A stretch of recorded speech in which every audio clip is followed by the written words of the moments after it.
मैं गीता झा आप लोग के सामने एक भोले बाबा का नचारी प्रस्तुत कर रहा हूँ। पसंद आने पर लाइक एवं सब्सक्राइब करने का कोशिश करें। नमस्कार।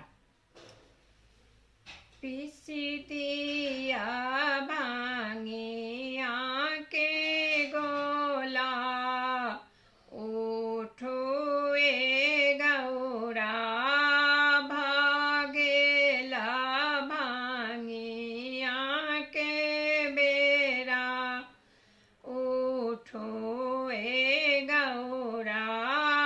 भागेला भांगी आके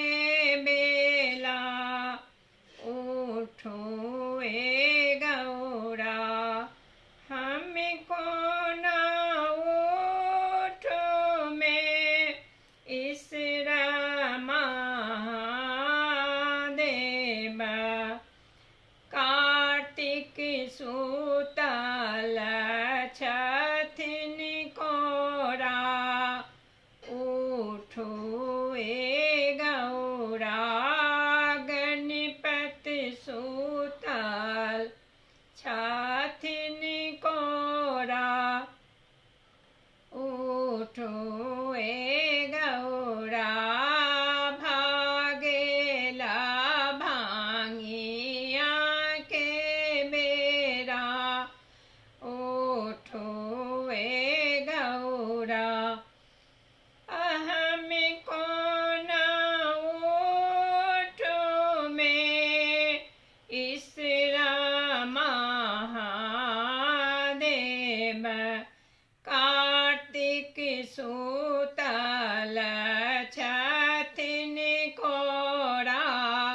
शिव शंकर भोला गणपति सुतल छथिन कोरा, शिव शंकर भोला आचर खसाए लिया, कार्तिक सुताए दिया, खसाए लिया गणपति सुताए दिया, पीस दिया भांगी आके गोला, उठो